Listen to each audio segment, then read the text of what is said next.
Hi everyone, and welcome to the first ever video of Desi FPL. This is going to be your weekly fix of fantasy Premier League updates and player recommendations. In the first segment of the video, I'll discuss my team performance of the previous game week and discuss my transfer targets for the next week. And in the second half of the video, I'll pick 5 recommendations for the upcoming weeks that can be transferred in and 3 players that you must avoid. So let's get straight to it. First, I'll walk you through my team performance. Right now, you can see my game week team 1 on screen along with the points and the rank. For many of the fellow FPL managers like me, Salah was the main man for game week 1. And if you captained him, you definitely had a decent game week. Other players who performed for me were Aubameyang, Werner, Justin, the Leicester City defender. He's one of those defenders that I plan to keep as long as he's starting in the team. With Johnny Evans coming back in and around game week 4, he's one of the cheapest way to get into a decent Leicester City defense, and I would like to keep hold of him. Surprise package for me turned out to be Derek Mitchell, the Crystal Palace defender. Mitchell is definitely assured of a start until Patrick Van Aanholt is injured. And at 4 million, it is a bargain as long as he's starting. So I'll again keep hold of him. The biggest disappointment for me was the Southampton team. Before the start of the season, I had a lot of hopes, and from various FPL experts as well, they were saying that both the attack and the defense of the team is something to look forward to. McCarthy, who's the goalkeeper, was a pick of almost 25% of the FPL managers, and I doubled up on their defense with Kyle Walker Peters. However, their clean sheet was ruined by a solitary Zaha goal. It's not that they were playing bad, it's just that they were not able to finish off their chances, which ultimately led to Ings and Che Adams not scoring any FPL points this game week. However, their defense had some issues as they were playing a very high line, which was easier to break by pacey wingers like Zaha, and other teams can take advantage of that if they don't adapt soon. If that is the case, I might just replace them in future. However, as of now, I'll keep hold of them. Now, coming to the transfer of this week, I had already planned this transfer before game week 1 began, and that was getting in Bruno Fernandes from Manchester United in place of Heung-min Son from Tottenham. So even if Son did not perform or did perform in that game week 1, I would have replaced him. So it's good that he did not perform, and I don't have any regrets for that. So I went ahead and made that transfer at the beginning of the week.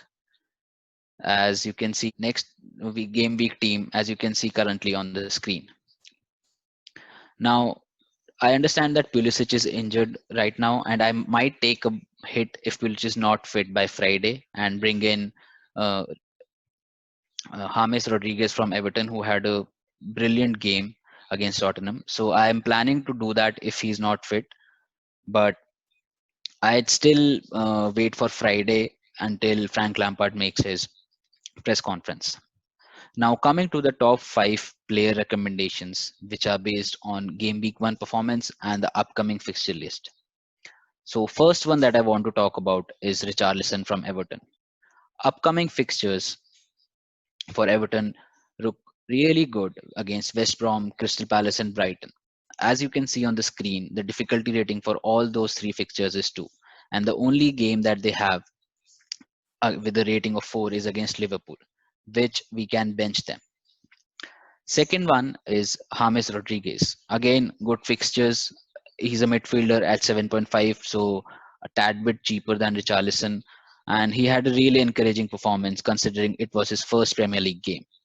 And in my opinion, he's a kind of a player that makes everyone around him play better. And with Ducore and Allen playing deep, it gives him the freedom to go ahead and just do his thing. I'm a bit watchful on him since this was his first match, but still, if Pulisic is not fit for me, I'll go ahead with James Rodriguez this week and take a -4 hit. Next player that I want to talk about is venturing into the Everton defense. And if you have the funds, go for Lucas Digne, or if you don't, I would rather pick Seamus Coleman because he's 1 million cheaper at 5 million. And Ancelotti has a good preseason, so I believe being an Italian manager, he would have solidified his defense of Everton, and that is why I believe having an Everton defender would bring a lot of FPL points this season. Next is the Wolves pair of Jimenez and Saiz. Although their upcoming match is against Manchester City, but after that they have a relatively easy fixture list with 5 fixtures after that with a difficulty rating of 2. Hence, I would definitely keep them in my watch list, and if we have the funds and the place, we can get them game week 3 onwards. And coming to size, this was one of the guy I missed on due to lack of clarity from Wolves management about Vinagre and Marsal. Vinagre was probably the best pick from Wolves with a price of 4.5 million, but they bought Marsal, and then altogether the place of Vinagre was in doubt. So I didn't take a chance on that, and I didn't buy any of those. But and he punished me big time. He scored 15 points. Besides that, Wolves has a solid defense, and he's the cheapest entry into that team along with Rui Patricio. So I'll keep a track of size, and as and when I get the chance, I'll definitely buy him.